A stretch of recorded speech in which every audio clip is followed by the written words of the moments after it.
Welcome to Standard 8 ICSE Biology class. Today we'll discuss about the topic transport in plants. You have already learnt that plants can prepare their own food by a process called photosynthesis. For this process, plant requires carbon dioxide and water. The leaves take in carbon dioxide from the atmosphere. The water, along with minerals, is absorbed from the soil through the roots. It is then transported upward to the leaves of the plant. The food prepared by the leaves is transported to all parts of the plant, including the roots. So, we can define transportation in plants as the process in which substances absorbed or synthesized in one part of the plant are moved to the other parts of the plant. Transportation of water and food in the plant is carried out by a conducting system consisting of two main tissues. They are the xylem and the phloem, and together they are called the vascular bundle. If we take cross-section of stem and view through the low power of a microscope, we can find the vascular bundles arranged in this manner. If we view one of the vascular bundles through the high power of a microscope, we can find in this manner. This is the phloem and this is the xylem. Let's study about these conducting or transporting tissues in detail. Let's begin with the xylem tissue. The xylem tissue forms a tubular passage to transport water and mineral salts from the roots to the aerial parts of the plant. The xylem tissue consists of four types of cells. They are the xylem tracheids, the xylem vessels, the xylem fibers, and the xylem parenchyma. The tracheids are elongated dead cells with tapering ends. Their walls have thickenings with lateral pores.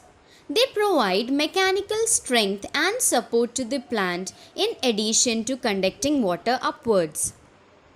The vessels are tube-like structures open at both the ends. They are placed one above the other to form long channels.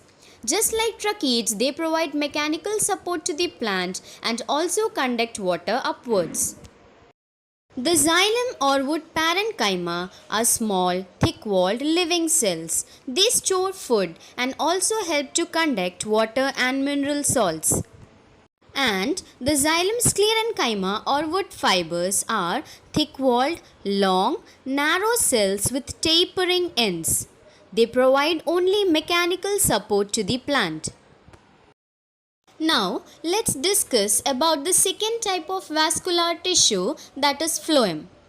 It transports food manufactured by leaves to various parts of the plant. It is a part of vascular bundle and along with xylem extends all along the length of the plant body in the root, stem, branches and leaves. The phloem tissue consists of four types of cells. They are sieve tubes, companion cells, phloem parenchyma and phloem fibers. The sieve tubes are formed of cylindrical cells that are devoid of nucleus. They are found arranged in vertical rows placed end to end. Their end walls are perforated and are called sieve plates. Through these sieve plates, food material passes from cell to cell. These sieve tubes play an important role in transporting food. Companion cells are living, thin-walled, elongated cells found attached to the sides of the sieve tubes. These cells help the sieve tubes in the conduction of food. Phloem parenchyma is formed of thin-walled parenchymatous cells. These cells store food. Phloem fibers are dead sclerenchyma fibers formed of elongated cells. These fibers provide mechanical strength and support to the plant. Now, let's go through the functions of xylem.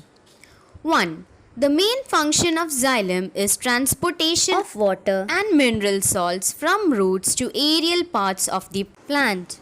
The second function is tracheids, vessels, and xylem sclerenchyma provide mechanical strength and support to the plant.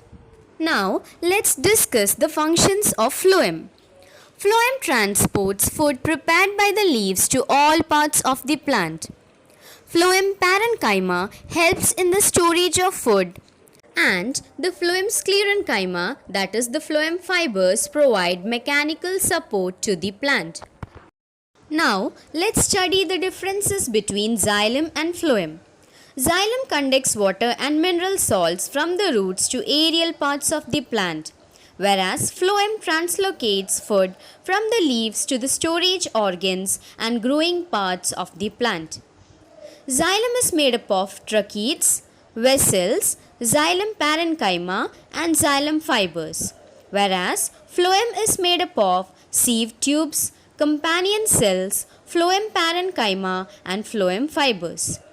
In xylem, the conducting cells are dead, whereas in phloem, the conducting cells are living.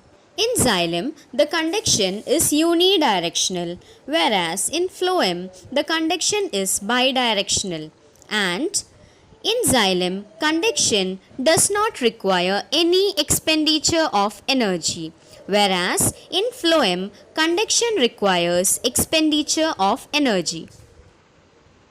With this, we come to an end of today's session. Now, it's time for home assignment.